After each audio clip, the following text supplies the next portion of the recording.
Buenas tardes. Hoy presentaremos el análisis del caso base militar extranjera y rechazo comunitario en Latinoamérica, utilizando como referencia el conflicto histórico y actual en torno a la base naval de Guantánamo en Cuba. Nuestro enfoque se centrará en la seguridad binacional, la soberanía nacional y los derechos de las comunidades locales. En este caso se presentan varios conflictos relacionados. Para entender su origen, iniciamos con el factor geopolítico.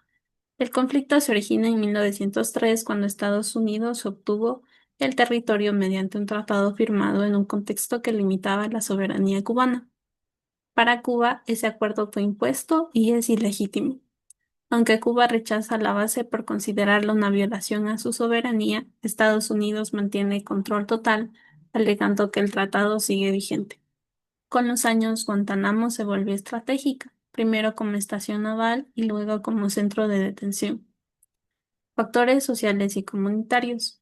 La población de Guantánamo rechaza la base y ha realizado grandes movilizaciones exigiendo su retiro, reclamando que el territorio debe servir al desarrollo local.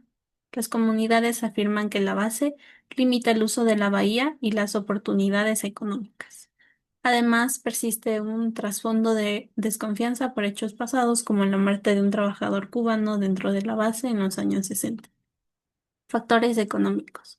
El arrendamiento pagado por Estados Unidos es muy bajo en comparación con el valor estratégico del territorio, lo que genera sensación de desigualdad. Cuba sostiene que la base impide aprovechar la bahía para proyectos portuarios y comerciales. Factores tecnológicos. La base ha pasado de ser un puesto naval a una instalación altamente militarizada con sistemas avanzados de vigilancia que refuerzan su importancia estratégica. Su función como prisión genera tensiones legales y de derechos humanos debido a su estatus jurídico excepcional y controvertido, lo que complica aún más el conflicto. En síntesis, la presencia de la base naval de Guantánamo refleja un conflicto profundo entre los intereses estratégicos globales y las aspiraciones de soberanía y desarrollo local. Métodos alternativos de solución. Para entender este tema, primero recordemos el contexto. Estados Unidos está en la base naval de Guantánamo desde 1903, gracias a un acuerdo de arrendamiento firmado en esa época. Desde 1959, Cuba considera esa presencia como una ocupación ilegal. Sin embargo, según el artículo, hasta ahora no se han tomado acciones diplomáticas o legales concretas. Las respuestas han sido principalmente actos simbólicos como la tribuna antiimperialista. A partir de esto, analizamos métodos alternativos de solución pacífica. En primer lugar, la diplomacia bilateral, es decir, una negociación directa entre Cuba y Estados Unidos. Esta vía permite revisar el acuerdo de 1903 y construir una agenda técnica sobre la soberanía, uso y cooperación, aunque depende totalmente de la voluntad política de ambos países. La segunda opción es el arbitraje o una vía jurídica internacional, llevando al caso a un tribunal como la Corte Internacional de Justicia. Esto se basaría en el documento como el Acuerdo de 1903, pero solo es posible si las dos partes aceptan someterse al proceso, lo cual es difícil políticamente.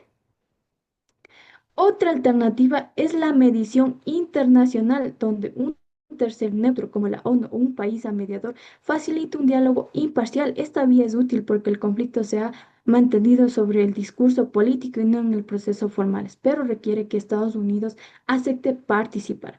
También está el mecanismo multilaterales que considera llevar el tema a la ONU, a foros regionales para ganar un apoyo internacional, transformando las denuncias públicas en acciones institucionales que den más legitimidad al reclamo de Cuba. Finalmente, existen iniciativas de responsabilidad social como el proyecto de cooperación en salud, educación o mediación de medio ambiente en Guantánamo. Estas acciones no cambian de inmediato en el estatus legal de la base, pero ayudan a reducir tensiones y crear un ambiente más favorable para futuras negociaciones. Cada método ofrece posibilidades distintas, pero todos comparten el objetivo de buscar una solución pacífica y negociar el conflicto.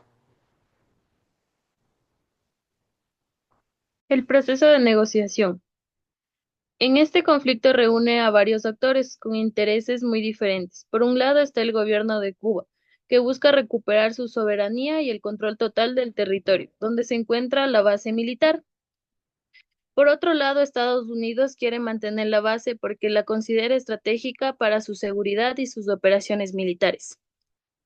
También participa la comunidad local, que exige respeto a sus derechos, acceso al territorio y mejores condiciones sociales. Los organismos internacionales como la ONU, la OEA o la Corte Internacional de Justicia intervienen como posibles mediadores y la ONG defienden los derechos humanos y presionan para que el proceso sea transparente. Cada actor usa diferentes estrategias. Cuba intenta fortalecer su posición mediante diplomacia y apoyo internacional. Estados Unidos respalda su presencia, citando el Acuerdo de 1903. La comunidad local recurre a protestas pacíficas para hacer visible su situación, y los organismos internacionales ofrecen mediación neutral y espacios de diálogo. La negociación es compleja porque todos estos intereses chocan y cada actor tiene un nivel de poder distinto.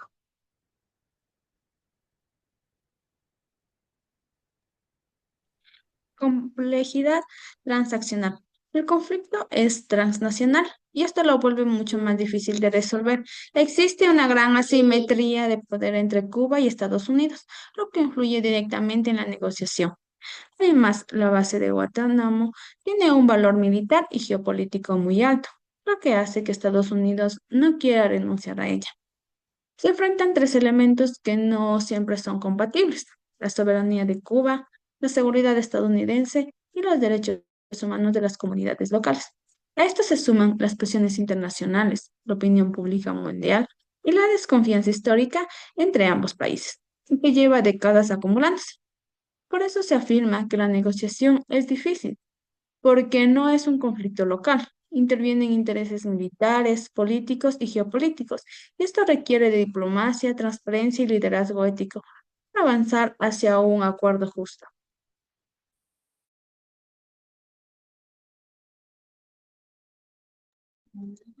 Rol del líder. Eh, un líder en este contexto debe actuar con guía y diplomacia y estrategia para manejar así las tensiones entre estos intereses, para así diagnosticar el conflicto como ético y no solo militar, evaluar las consecuencias a largo plazo de sacrificar los derechos locales por la seguridad binacional. A continuación, les voy a explicar sobre las acciones que debe tomar en cada fase, como es la comunicación efectiva. El líder debe explicar claramente las decisiones sobre la base y escuchar activamente las preocupaciones locales y adaptando su comunicación a contextos culturales para así asegurar las razones de la base que sean entendidas y no agraven el rechazo local. La inteligencia emocional, el líder debe aquí gestionar sus emociones y las de los demás, manteniendo así la calma frente a las tensiones, para así evitar reacciones impulsivas y mostrar empatía hacia la comunidad local y la contraparte internacional. El conocimiento cultural. En esta parte, el líder debe comprender las sensibilidades históricas y culturales de la comunidad local y de los actores internacionales para así respetar la soberanía y las percepciones locales sobre la intervención extranjera. En la estratega, aquí se deben negociar las soluciones a largo plazo que eviten las tensiones y garanticen así la seguridad y el respeto.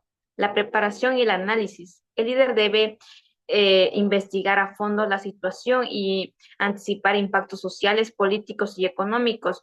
En este caso, debe tomar decisiones informadas basadas en el análisis de los acuerdos previos y los efectos en la comunidad. En las relaciones a largo plazo, aquí se debe priorizar las soluciones que respeten la soberanía y los derechos humanos a largo plazo. Y por último, el fomento de la colaboración. El líder debe crear un ambiente de diálogo entre todos los actores claves para fomentar así las soluciones integrales. De acuerdo al caso, se debe impulsar la participación comunitaria en las decisiones sobre la base. Gracias.